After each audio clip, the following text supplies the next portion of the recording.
itanguriro bwiringe n'ibintu byose byaje byaremwe byashyizweho n'Imana abirema mu buryo burya yaremeye umuntu akabeza umuntu yagiye bikoreka byose mu gitabo cy'itanguriro igitabo nacyo kirerekana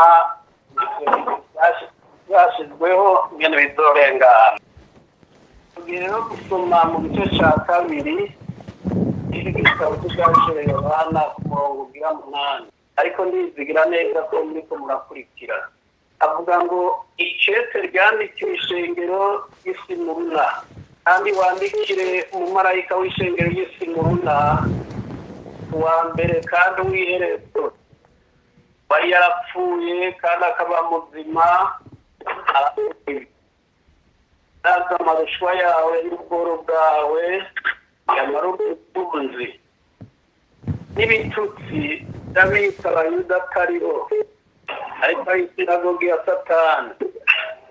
Utinye ibyo ubwiwe Satani agira ashire bamwe muri mwebwe mw'ibohero kugira ngo mugeragezwe kandi muzogira amarushwa y'ibitumi wamuyoboka gushitsa kugupfa aje zobo igitoro cy'ubugingo uri n'ugutwi n'iyumvi cyo mbwema abwira amashengero unesha ati urupfu rwa kabiri zomugira Yesu nahimba. Iri shengero agiye mubyiga narumvise yuko benshi murakurikira kuri shengero n'ishengero ryashimiwe ariko kandi n'ishengero ryakoze ibikorwa bikomeye nta kimwe rigawa keretse ko rishimirwa. Imana ishimwe cyane. Icyo duharera ishengero turimwo yo muri iki kinjana rikaba nka Simuruna tuba byiza rwose kandi twotoneshwa n'Imana kandi twese twokwinjira ata kibazo mu bwami budahera ubwami bwo mu ijuru. Hano rero ishengero davugwa ko yaciye mu mubabaro ukomeye cyane mu mageragezwa akomeye bivuriye bivuga ngo ese abantu ari uwa mbere kandi ari uw'iherezo kandi ijambo riragaruka kenshi akavuga ngo yari yarapfuye kandi akaba ari muzima. Avuga ngo nzaza amarushwa yawe n'ubworo bwawe amara umutunzi. Garagaza rero yuko iyo umuntu ari mu Mana neza ntashobora kuba mukene aba ari umutunzi ariko abantu bo hanze bavuga bati uriya muntu nta muntu arimo ariko niwe muntu. Aravuga rero ngo nzaza amarushwa yawe n'ubworo bwawe amara umutunzi n'ibitutsi by'abita abayuda ataribo ariko ari sinagogi ya Satani. Yari mu ntambara y'amadini, mu ntambara y'imibano, mu ntambara y'uko batigenza nk'uko abisi bigenza. Hanyuma rero abita abayuda ataribo bagaca rero babatuka bakabagirira imibano mibi. Amubarira rero ati hariya kuri Nyamurongo nyene murarya amajambo akurikirana n'ibitutsi by'abita abayuda ataribo ariko ari sinagogi ya Satani. Ntutinye ibyo ugira ubabazwe. Satani agira ashire bamwe muri mwebwe mw'ibohero kandi ngo mugeragezwe kandi muzogira amarushwa iminsi 10. Imana idufashe cyane. Amuntu ishengero Satani yari yarihagurukiye ni mu kinjana cya mbere aho ishengero ryageragezwa ishengero rigahura n'amarushwa akomeye cyane no kwicwa bakicwa abandi bagashyirwa mu minyororo bagapfungwa bashitane ngo ajya ubwami bw'Abaroma ryari bibi cyane. Ate rero Bibiliya tubarira ngo ishengero ryahuye n'icyo bita persecution ihamwa rikomeye cyane ariko kandi ishengero rimwihamwa niho riba ishengero rimaze imbere barasenga kandi baregera Imana cyane kandi icyo gihe baratotezwa ko barasomye hariya aho byahereye kuva wa munsi Petero na Yohana abariya ca kimuga bakagisengera bakagihaguruka. Habaye rero inkurikizi zikomeye kugira ngo icyo kintu ntigisubire kuvugwa. Petero na Yohana barashinga intahe bakavuga bati umwe Yesu mw'abantu, umwe Yesu mwica, umwe Yesu mwagira ngo mwahambye, reka na gato yazutse niwe yakoze ibi. Bavuga rero bati aba bantu barananiranye kuko bari kubadushyira ku mubyimba w'umuntu. Ajya rero umunyakibi ntabwo igihe cyose ikibazo ko yagikoze ntagomba ko kivugwa, ariko rero kuko muhemu yera yabafashije akabaha guhaguruka no gushingira intaho kuzuka kwiwe, barabikoze kandi n'ishengero rimaze ryakiriye ubutumwa rica nacyo yakora neza. Nashimwe cyane. Umuntu watumye havuga ngo ntimutinye itugirwa abantu. Ishengero ryarababajwe rwose cyane. Mbere abantu benshi bavuye hakurya muri Aziya ntoyi bahungira mu bihugu bya ruguru bya Afurika bahunga, kandi uko bahunga bagenda bavuga ijambo ry'Imana. Amamiliyoni n'amamiliyoni y'abantu barishwe, ariko bose barakiriwe mu ijuru. Yesu nashimwe. Totezwe kubwo bwami bw'Abaroma. Mu bitabo by'ibyabaye byo bita histoire avuga ko yuko hariho umugore yabaye igishinga gikomeye cyane yitwa Perpetua. Mu Perpetua yari yabyaye afite uruyoya. Muri iri hamwa rero kuko bagenda babarira ngo nimwihakane Yesu, nimwihakane, kandi umuntu wese atamwihakanye aricwa cyangwa aterwe mu muriro cyangwa bamuha ibikoko bishoje kugira ngo bimurye, kurya kumwe bagirira ba Daniyeli. Ariko abo bantu barahagarara amagabo. Umugore aravuga ati jewe sinshobora kwihakana umuntu atigeze angirira nabi, ariko jewe aho yanvuye ndahazi. Noneho rero bamubarira bati nta ruhusha tuguha kuja konsa umwana. Yagurana cyane, ariko aravuga ati jewe mvisemwo Yesu. Icyo gihe rero umwana yari yamuteze imuhira kandi se yaramuzanye, umwana yarize yabogoje, ariko arahagarara kuko yari muri mpwemu yera. Baramubarira bati ntitukwica mu gihe ukwihakana gusa Yesu ariwe musaraba wanyu. Aho aravuga ati kirazira sinshobora kwihakana umuntu wangiriye neza kandi ataco turapfa. Ntacyo turapfa na Yesu atari icyo yangiriye cyiza, nta n'ikibigeza ngiriye. Baramwica, ariko abamarayika baramwakira yinjira mu ijuru. Ni muri iyi myaka yo muri shengero ry'Isimuruna. Maze rero intahe ikikwira hose, kandi mu gihe rero Afurika ya ruguru yari yarakijijwe, yari yarakiriye ubutumwa bwiza. Biriya bihugu bita Afrique Maghreb byari byararonse agakiza kavuye hakurya muri Israel. Ariko uko imyaka rero igenda iba myinshi niko bigenda birahinduka, ariko agakiza ntigahinduka. Kara ku isi yose ku bwaho.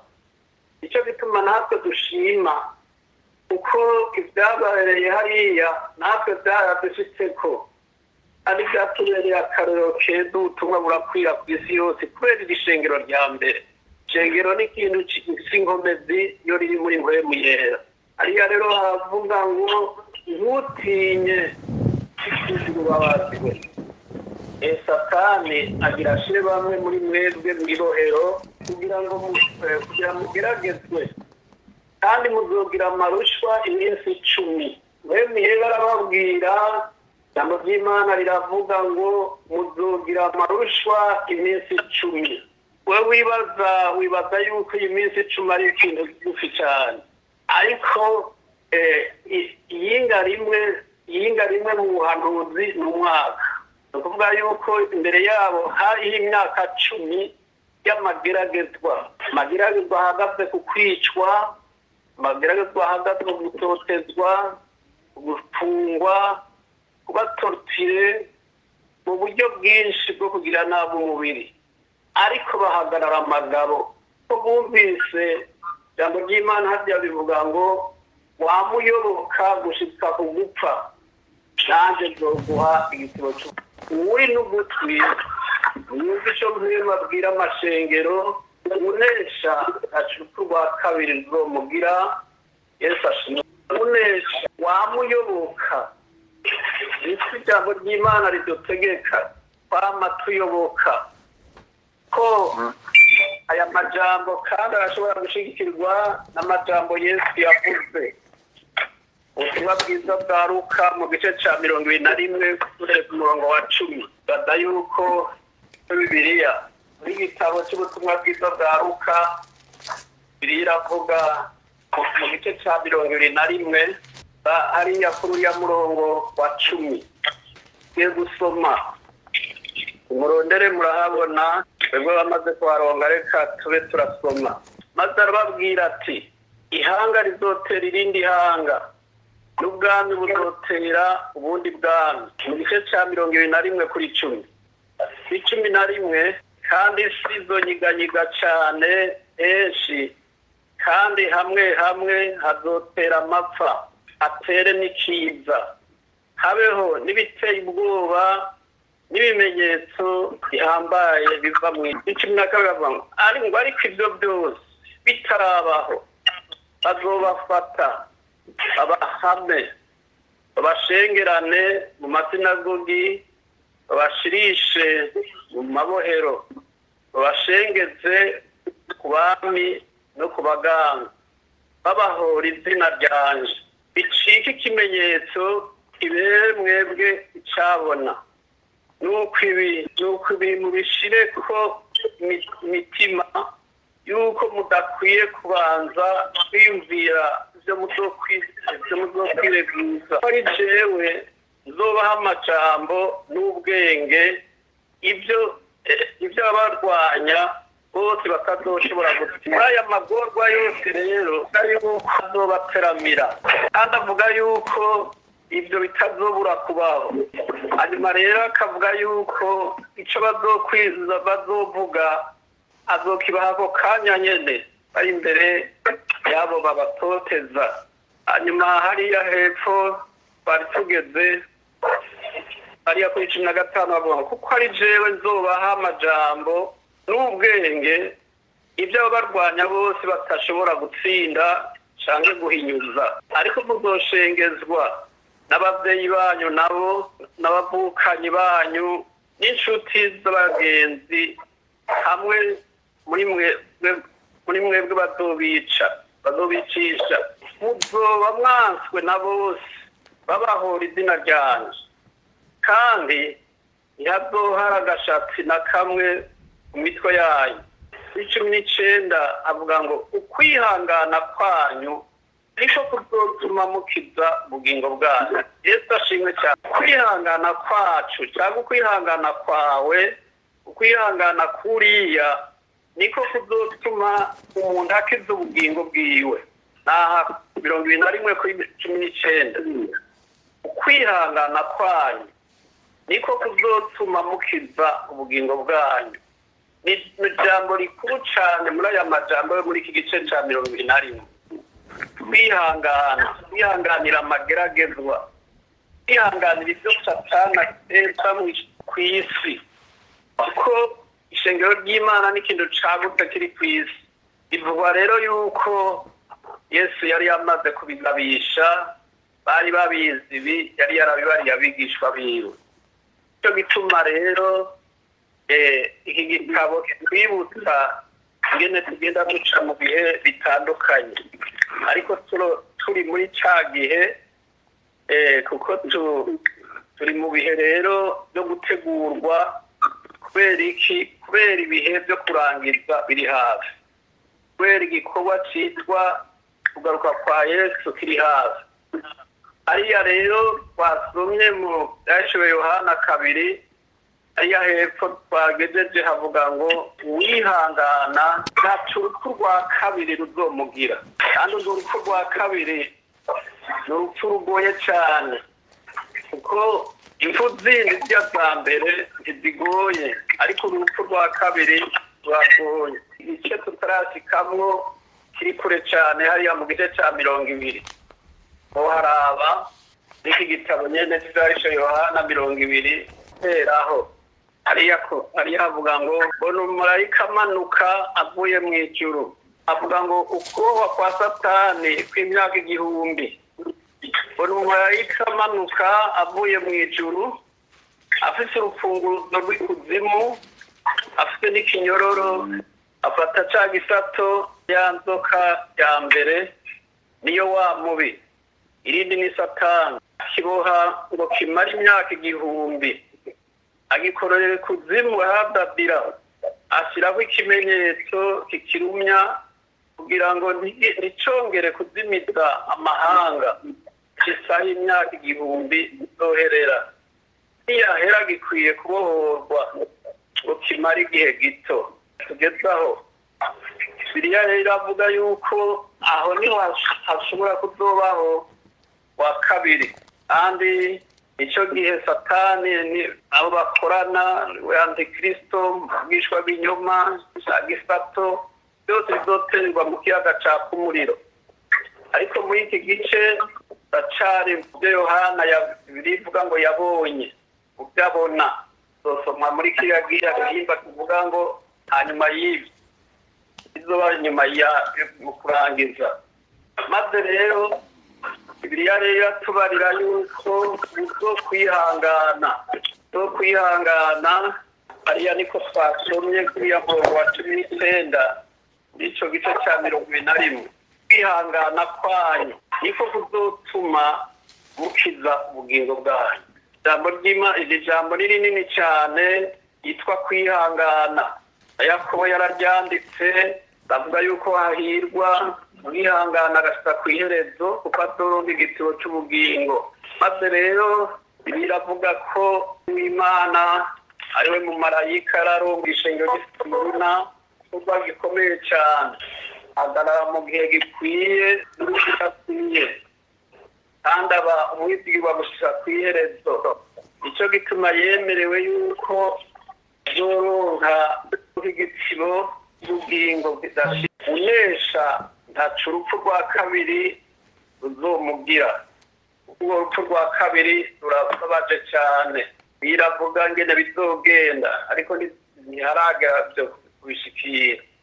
Maze rero Bibiliya iratubarira yuko ico bibiri dutegeka ni ukuba ngiri ishengero ry'Ismuruna, kandi tukihangana gushika kw'iherezo. Imana itegerezwa kwihangana, itegerezwa gusenga, ikaba maso kugira ngo ntiribyo mu mosha mabi. Ariya Baheburayo mu gice cya 10 murongo wa 32 avuga ngo gushikama nta bwoba, kugira ngo uneshe utegerezwa gushikama. Yesu nashimwe cyane. Umurongo wa 32 havuga ngo mu gice cya 10 muri cyo gitabo cy'Abaheburayo ngo ariko mwibuke iminsi ya mbere hamwe mwari mumaze bakirwa n'umuco, mwihanganire isinzikaza n'indwano nyinshi, hamwe mwaratukwa mubabazwa maso ya bose, ahandi mwafatanije amagorwa n'abagirirwa batyo, kuko mwababaranye n'ababoshwe, kandi mwemeye munezerewe kunyagwa ibyo mutunze, mumenya yuko mufise itunga biruta iryo kuba ryiza ikamaho. Nuko ntimutubushize bw'ubwoba bwanyu buri n'imbere ikomeye, kwihangana kugira ngo nimwamara gukora iby'Imana igomba mubone guhabwa ibyasezeranye. Ko hasigaye igihe gito cyane, kandi ubwihaza azoza ndazoteba, ariko umugororotsi wanje azobeshwaho n'ukwizera. Aho niyonjorora nazohimbara umutima wanje, turabo mu biyonjorora bagahona. ariko turi mu bizera mu bugingo bwabo bugakizwa. Yesu nashimwe cyane. Imana yashubukije ingene mu gihe cy'ihamwa cyangwa mu gihe cyo gutangura kwakira agakiza bitari byoroshe. Nicyo gituma avuga ngo ariko mwibuke iminsi ya mbere hamwe mwarimo maze kwakirwa n'umuco, mwihanganira ibisinzikaza n'indwano nyinshi. Murabizi aho umuntu wese yaciye mu kwakira agakiza. Aradonda akavuga ku murongo wa 34 ngo kuko mwababaranye n'ababoshwe kandi mwemeye munezerewe kunyagwa ibyo mutunze, mumenya yuko mufise itunga iruta iryo kuba ryiza rikamaho. Yesu ahabwa indubahiro ciwe. Mwemeye kunyagwa n'ibyo mutunze, ariko mwizigira yuko muzoronka itunga rirusha iry'ibyiza kurusha kuba ryiza iryo ryamaho. Kuko rirya tunga tugira mwisi ntiryamaho, rirayongayonga kandi rirahera. Ariko itunga tuziga mu ijuru ni igitangaza. Ntiturashika aho bavuga ubwiza bw'ijuru bwaryo nyene, ingene hubatswe n'ingene hakoze. Nibitangaza, birarengeye kubivuga. Nta n'umuntu abishobora atari Yohana yavyeretswe, avyerekwa n'umumarayika wo mu ijuru, kandi abishuriwe na Yesu Kristo bivuye ku Mana. Ni heza cane. Maze rero arababarira ati mugerageze mushika amatambo. Iyo umuntu atagira ubwoba akora byinshi, kandi iyo umuntu atagira ubwoba buheze aremesha n'abandi. Iyo umuntu atagize ubwoba akora ibitunganye byinshi. Nk'uko kandi rokontrebe iyo umuntu agiye mu bwoba naho yica byose. Nicyo gituma ijambo ry'Imana hano ritwubahura rikavuga rivuga ngo kuko hasigaye igihe gito, havuga ngo nuko kuri 35 muri cyo gice ca 10, nuko ndimuta ubushizi bw'ubwoba bwanyu buri n'imbere ikomeye, kuko mukwiye kwihangana kugira ngo nimwamara gukora ivyo Imana igomba ubone guhabwa ivyasezeranywe. Haleluya. Amasezerano arakomeye, kandi iyo umuntu agumye ku isezerano agabana bose babona. Kandi iyo agumye ku isezerano abanesheje. Imana ishimwe cyane. Ugume ku isezerano kuko warasezeranye cya gihe wihana, cya gihe watirizwa, warabajijwe ibibazo kandi urabivuga. Barakubaza bati none kugiye uvuye muri ubwo bwami bw'umwiza ariko bwa Satani ukabujya mu bwami bw'umuco, ubwami bwa Yesu Kristo, uzobugumamwo kugeza ryari? Benshi baravuze ngo kugeza bavuye muri uyu mubiri. Ngo canke Yesu agarutse nawe urumva ko atakibazo. Ariko ikibazo ni igihe tukiri muri uyu mubiri. Maze rero iyo twasezeraniwe rero birahambaye cyane. Ahandi mu bindi bice by'igitabo cya Bibiliya havuga yuko ijisho ritarigera ribibona n'ugutwi kutarigera kubyumva, ngo kandi ibyo Imana yabisezeraniye cyangwa yabibikiye abagize gute? Abayikunda. Kunda Yesu, kunda amasezerano yiwe, kunda ibyo yadubariye byose, ugende wishitsa, ugemu yaradufasha. Haleluya. Yeradoga nicyo gituma habaho invitation yo kwakira ubushobozi bwa Muhemu Yera. Kandi rishengero ry'Isimuruna ryari rihagaze muri Muhemu. Urabona ko byari bikomeye cyane. Amageragezwa yabaye y'igihe kirekire, nubwo bavuga iminsi 10 umunsi uvundwa mu gihe kirekire ku Mana mu buryo bw'ubuhanuzi. Yari nk'imyaka 10 barahagaze baranesha. Nta kindi kintu Imana yabagirije, yababariye yuko bakomeza uko nyene ntibazungazunge. Igice cy'Abaheburayo aravuga ngo uko hasigaye igihe gito cyane, kandi uwuza azoza, kandi ugira azoza ntazoteba. Yesu nahimbazwa cyane. Nishije cyane ngo hasigaye igihe gito cyane. Ibyari bimuremereye bisigaje akanya gato akabikurwako, acagira ingufu n'intege nyinshi zo kugira ngo asozere neza cyangwa ashike ahantu atura. Aha rero Yesu naza amagorwa yose azobaheze nta kibazo kindi kizosubira. Kandi niyaza aba bamukoreye n'abihanganye ngiri shengero bazonezerwa kuko bazojanwa kwa Yesu bwiwe. Ariko ingorane le contraire nayo ni babandi batamwizeye bazoba baraho nabo kuko bazosigara kandi bazosigara mu bibazo bikomeye batwarwa n'uwo muntu yitwa antichrist kuko azoza yigereranya ameze nka Kristo avuga ati nimuhumure jewe ni wa wundi nategezwa kuba naraje none ndaje kandi nzohama akemera. Mu Kirundi bavuga ngo ashobora kwemera nk'ibingana n'ubwoya bw'inka kandi atagira namba. Maze rero ico gihe bazoba basigaye ku isi batizeye Yesu akengereye ijambo ry'Imana bataryakiriye niho bazobona rero ko bari bakwiye kuryakira kuko bazoba mu mubabaro ukomeye. Ibyo byose biranditswe aha umuntu azobishikira kandi dufashije bizovugwa. Maze rero Bibiliya iratubarira yuko ngo umugororotsi w'Imana azobeshwaho no kwizera. Imana rero turandika kuva mu kwizera. Bibiliya iratubarira yuko twakijijwe mu kwizera, ntitwakijijwe kubw'ibikorwa bene data. Urabizi namwe batarigwa na kimwe twari dufise, ariko aho twizereye kandi tukihana kandi tugahinduka, Imana yacigerera muri twebwe kandi Imana iradukoresha iratwemera.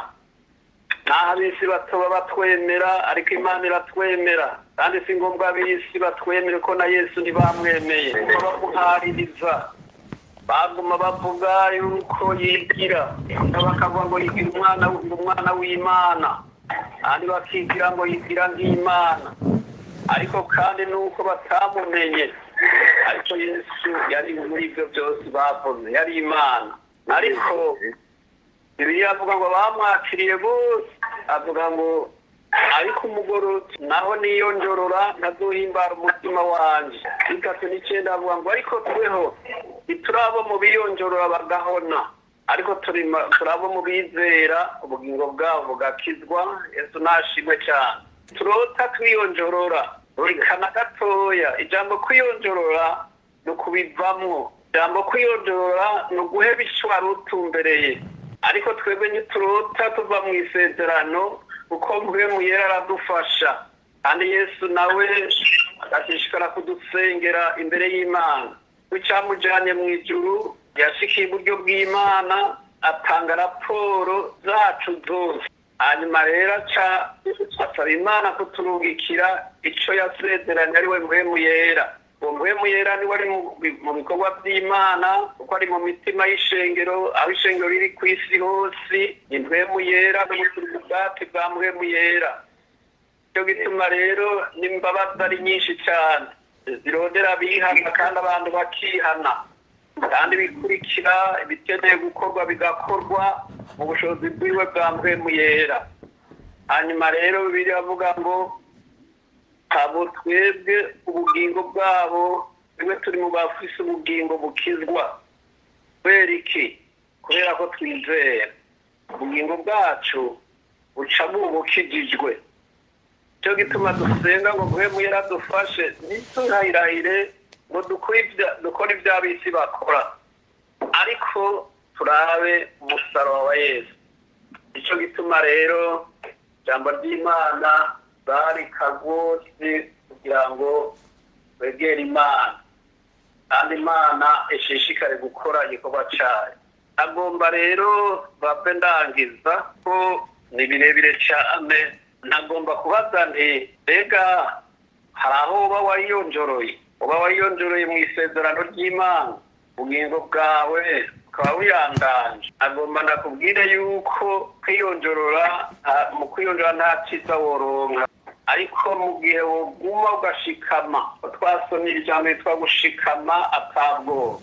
Waragize ubwoba ukava muri ubwo gushikama, ijambo ry'Imana rirakubarira ngo nureme nungaruke ko haracari ivyizigiro by'agakiza. Bibiliya avuga ngo ariko tweho ntiturabo mu biyonjorora ubugingo bwabo bugahona, twebwe ntituri mu bahona, ariko turabaguma mu kwizera. Hanyuma rero ubwo kwizera kudushikana ku bugingo budashira, kandi tuguma twemewe imbere y'Imana. Uko kwiyonjorora biterwa utabucizewe n'Imana.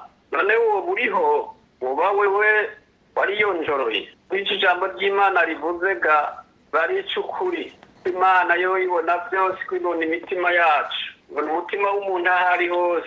Icyo gituma kandi Bibiliya ivuga ngo dushikame ntabwo wasezeranye yamashitsa. Yamabishitsa ibyo yasezeranye, ko yasezeranye kuzigama imitima yacu. Imitima yacu ikazigamwa, hanyuma rero tukaba turoreye ubwami bwa Yesu Kristo buzohishura. None rero iwaba uriho ugomba kugaruka, uba wawe ugirirwa neza, ukagirirwa imbabazi. Urashobora kuvuga uti ndi hano nkeneye amasengesho, ndi hano mu nsengere, ndi hano jewe byaragoranye mu rugendo, ariko rero uriho wonyarutse ukabivuga kugira ngo usengerwe usubire mu murongo w'abashikamye. Kandi mu ishengero ry'isi muruna yahagaze mu minsi ya Antipa y'umurwanizi. Antipa yari umwicanyi akomeye cyane. Hanyuma rero abayuda nyene nabo nyene bari nka Antipa, barega abahagaze neza mu ijambo ry'Imana, barega bagenda babarira abantu kwihana, babarira abantu ibya wa muntu yicirwa hari Igorogota. Bakaca bavuga bati kandi twaramwishe, ariko kandi byo kuzuka kwe ntabyo tuzi. Mugo bagenda bavuga ngo yaradutse, ngo yaranesheje, ngo yasumbere, ngo yarisubiriye no mu ijuru. Bakagenda rero bagenda bahiga abantu nk'abo bakabona nk'abagesera. Icyo cyatumye rero Yohana aberekwa kugira ngo azoremeshe ayo mashengero ndwi. Maze rero kuri iri shengero rigira kabiri irahagarara neza. Natwe dukwiye gufatira akarorero kuri iri shengero. Ni ishengero ry'akarorero ry'igitangaza. Kandi rero Bibiliya ivuga yuko bahiriwe, abantu b'abahirwe. Natwe turabahirwe muri iki gihe twumva aya majambo turonka muhinga ku munsi ku munsi. Rero uriho baguhaye kaza. None muriho Rwanda canyu, buri wese agasubira mu masezerano agashika amatabwoba. None rero tugomba tubasengere aka kanya dusabe Pastor Salvatori. Hanyuma rero umuntu wese yavuze n'utavuze yabivugiye mu mutima, Imana niyo ibona kandi nigira neza.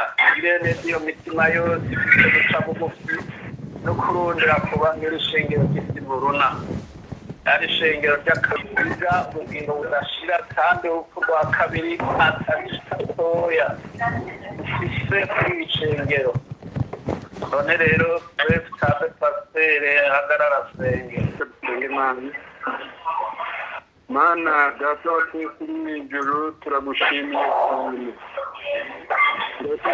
Imana kubw'aya majambo y'ubugingo wegere kumva, kandi waduteguriye kugira ngo imitima yacu yongere gusubizwamo intege, kandi yongere kumenya umuntu wese ahagaze kugira ngo yirimbure, uwatakaje yongere kujya mu mwanya wiwe. Uwo Mana yagiye kure yawe agarurwe n'ijambo ryawe. Turagushimiye rero kuri aba bapfukamye bavuze ngo ndi hano, bagasaba imbabazi mu ijuru kugira ngo Imana ibasubize mu myanya yabo, basubire kuba ahantu heza, ahataha atamafuti. Imana ibaharurako. Imana ubwuku guca bugufi, ubwuku kwirimbura kubw'aba bantu bapfukamye. Umuntu wese asabye ngo Imana imubabarire, imusubize mu mwanya wiwe. Imana turabasabiye imbabazi, turabasabiye guharirwa, turabasabiye Mana ngo ubagirire neza, amaraso yawe yongere kubabera umwambaro. baharirwe kandi amajwi y'abarega aceceka. Wewe none wumva ijwi rivuga ngo rema mwana wanje turi kumwe. Nuko turabasabiye Mana, umuntu wese ahari yavuze ngo ndi hano akaba apfukamitse mu gusaba imbabazi, naharirwe mu izina rya Yesu, naharirwe mu izina rya Yesu Kristo. kandi Mana umunezererwa umwongere wandike mu gitabo cy'ubugingo ahantu Mana hari abantu urupfu rwa kabiri rutagira kubasha.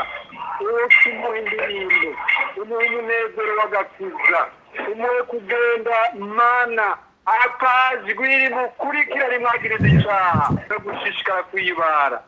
Urakoze Mana, wejeje kubeza no kubatunganya, utubahagarika mu ngomezi, ubahe guhagarara Mana bagakorwa n'isoni, bagende bagushingira intare, bakubera amatara, bakubera umumoto mwiza aho bagiye Mana, bagaragaza neza ukugororoka kwawe kugira ngo biramagarire benshi kuri kugakiza, kugira ngo Mana abari mu mwiza babone umuco wabo babaze nabo baze.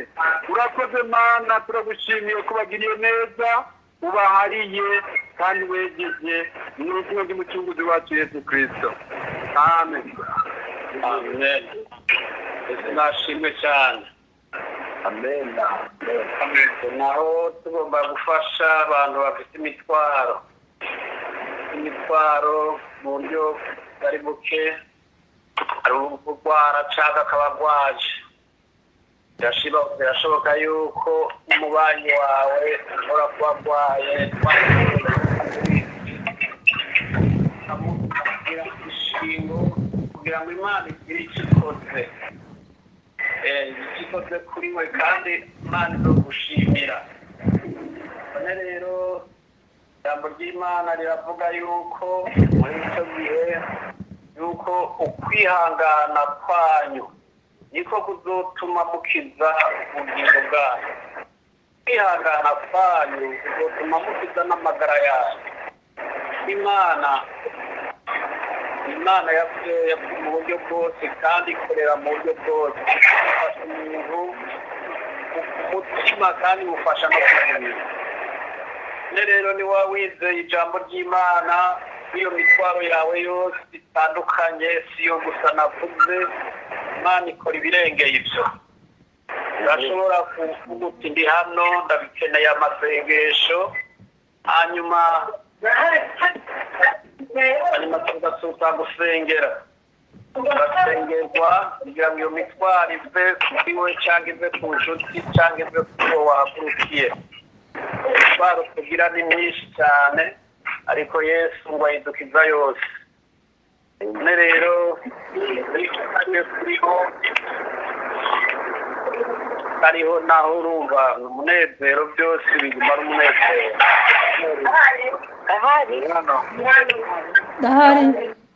Yesu abafashe, Yesu abagirire neza, mwizere Yesu ko niwe abikora. Nta n'umwe muri abakozi b'Imana yobishobora, ariko Imana iraturarika kuko Yesu ngo ahejeje kwigisha, igihe cyose ahejeje kwigisha Yesu Kristo yaca abaza, maze guharira, maze gukora ibikorwa byose agaca abaza ati hari ikindi gisigaye. Abarwayi bagaca bavuga bati ndarwaye cyangwa ndarwaje. Hari n'umusirikari yavuze ati nafite umukozi wanje arembye, ndakeneye yuko woza ukamukiza. Yesu ati rorera ndaja kubikora. Ariko mu nyuma ashishikaye kuvuga ko bajyana, umusirikare aravuga ngo ntibizereye yuko woza mu nzu yanjye, ngomba yuko bibereye nuko buba munsi y'idari ya purafo. Ariko ndizeye neza yuko uvuze ijambo wewe ko bikunda, ari nk'isaha ndwi. Hanyuma Yesu aca aravuga ngo baho nakaboneye, sinari bwabona umuntu afite kwizera nkawe. Urashobora kwizera yuko ijambo ryanjye rishobora gukiza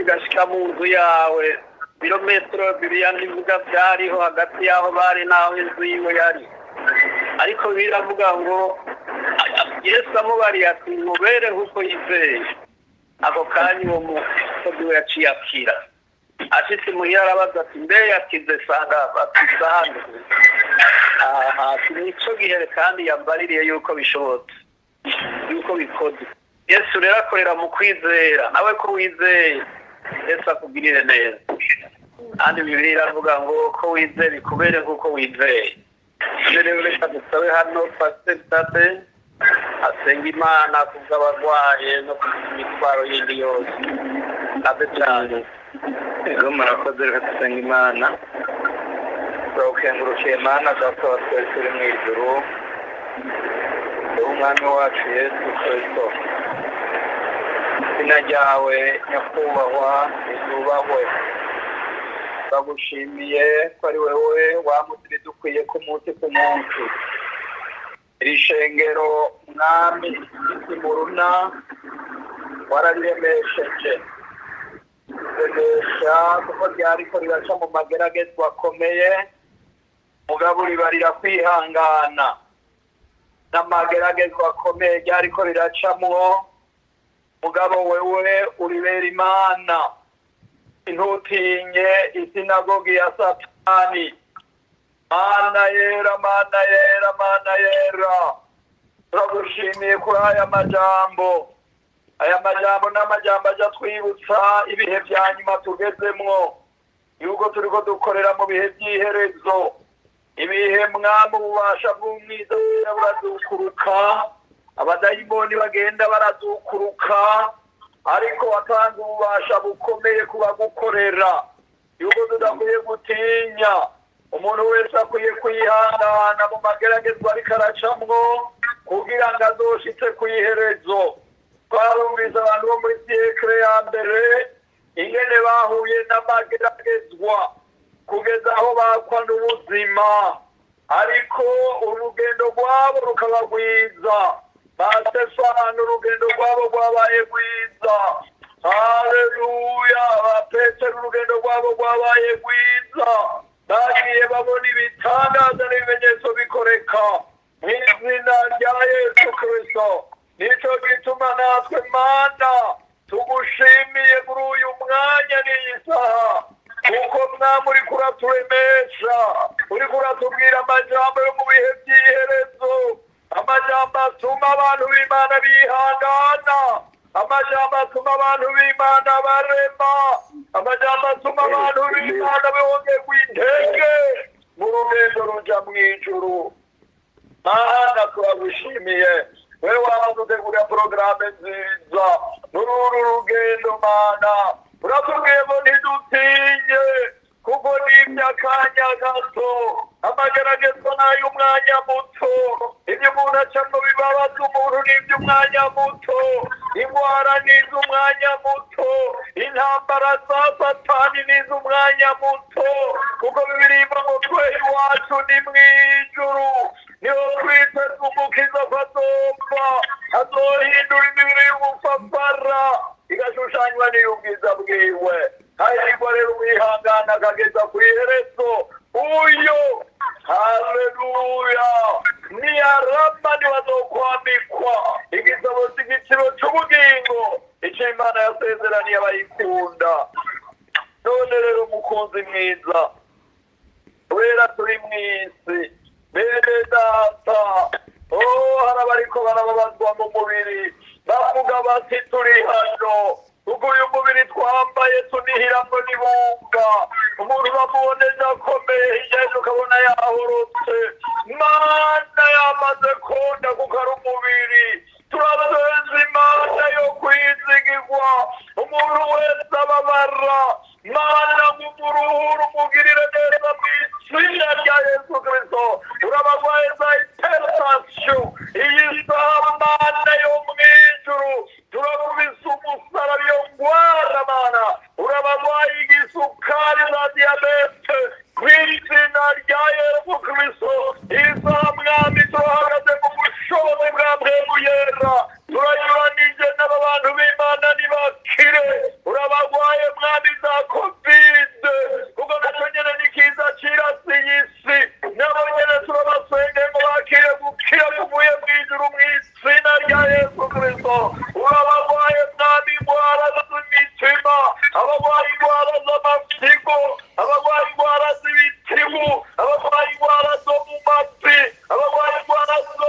maguru, abarwaye indwara zo mu mugongo, abarwaye indwara zo mu mihogo, abarwaye indwara zo mu mutwe, abarwaye amaso, ibintu byabaye koronike ku bantu b'Imana. Aya masaha turahagaze turanyuranije nabyo kuko ngo ndabahaye ububasha ntituri twenyine kuko turimo turakorana n'uwanesheje urupfu, uwanesheje kuzimu. nitwe tubikora mugabo duhagarara mu ijambo. Iyo umuntu ari mu ijambo akaba no mu mavuta ni ngombwa ko ahagarare imbere byose byigiza akagabo kugira ngo bibure icyicaro. Haleluya!